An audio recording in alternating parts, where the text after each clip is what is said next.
My name is Peter Altman. I'm a Maryknoll lay missioner, and I'm currently working in a small network of shelters that were established by the Salvadoran Catholic Church to address the problem of internally displaced people in El Salvador.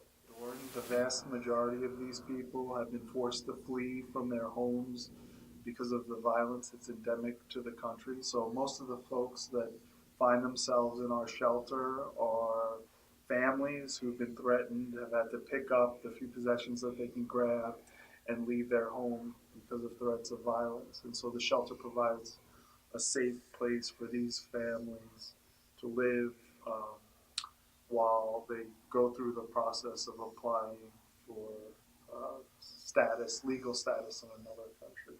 So when folks come to the shelter, they have absolutely nothing, most often just the clothes on their back. And so the idea is to give them a supportive environment to stay while the legal processes play out.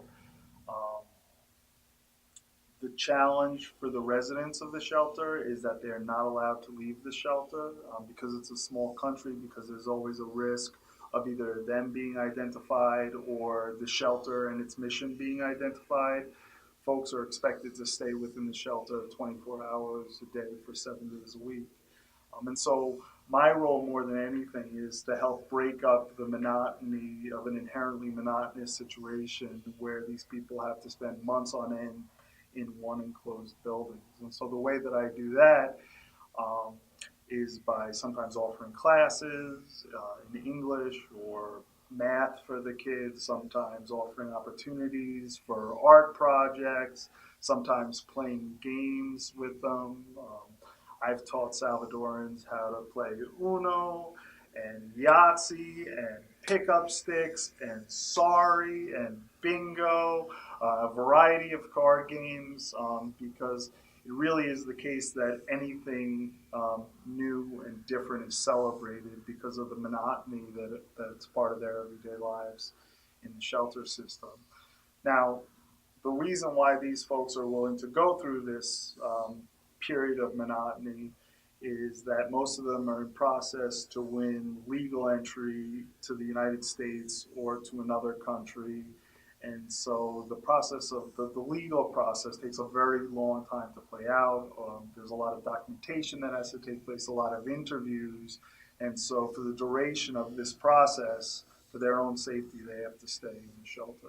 Okay, so my family attended a birthday party for a 5-year-old girl, which was in many respects a typical birthday party with a cake and with a piñata and with food. But what was different about this party is that it took place in the shelter where I work. And the little girl was there with her mother because her father had been murdered. There had been witnesses, and so the mother and the daughter had to flee for their safety, and they ended up in our shelter where they were for around 6 months. Eventually, however, the process played out, and just about 2 weeks ago, I got a text message from a number I didn't recognize. When I checked the text message, it was a picture of the mother and her daughter in Florida, where they've been able to start a new life, where the girl is attending school, and where they're able to really rebuild from scratch a life that was destroyed because of the violence that had been perpetuated on their family. So seeing the smiling face of the mother and the daughter and knowing that they had this opportunity to begin again was really life-giving, because we don't always have the opportunity to see what happens after people transition out of the shelter.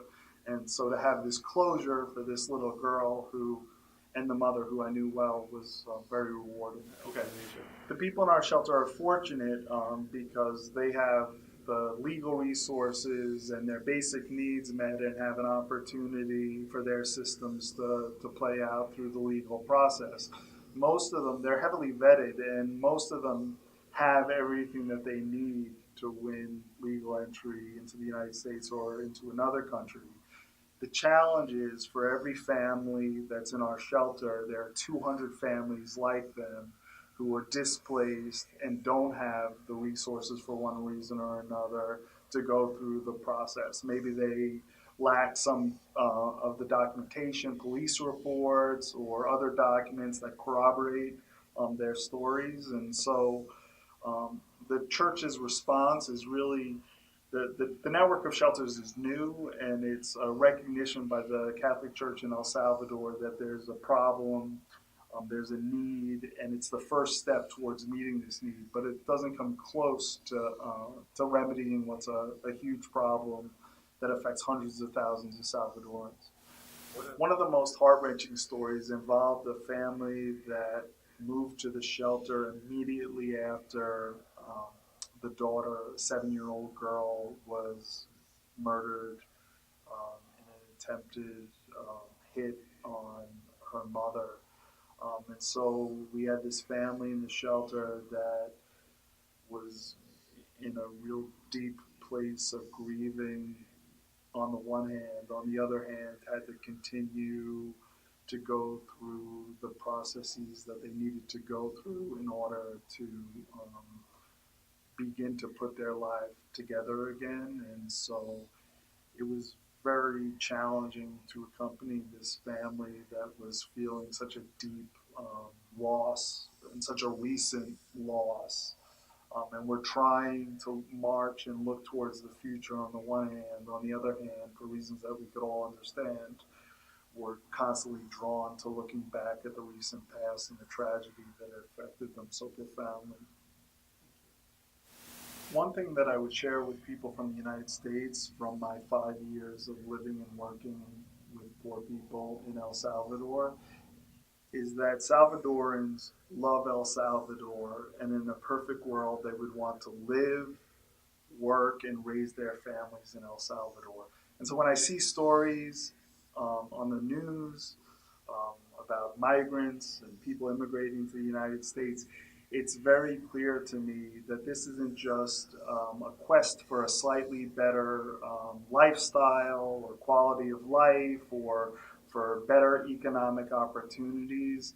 Most of the time, in the current reality, people are fleeing from something that really gives them no choice to stay in their home country. It's not a decision that they make happily, and it's not one that they would make in an ideal world. But the realities of violence, lack of economic opportunities, a real pressing need to meet basic human needs is what leads them to leave the country and to seek a country where they can start a life that's dignified. As Catholics, there's a variety of things we can do to join in solidarity with the Salvadoran people.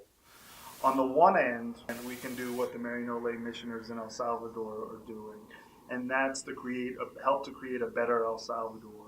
Our missioners there are engaged in educational programs with at-risk youth, in programs with small farmers in the countryside, providing educational assistance in urban areas, working with women's cooperatives, and doing a lot of things to create more opportunities in El Salvador. Because at the end of the day, Salvadorans want to live their lives in El Salvador. However, for some Salvadorans, especially in the current climate of violence, this is very difficult, and so they have no choice but to flee. And so the other thing I think we're called to as a church is to provide a welcoming environment for those Salvadorans who have no other option but to try to start a new life here in the United States.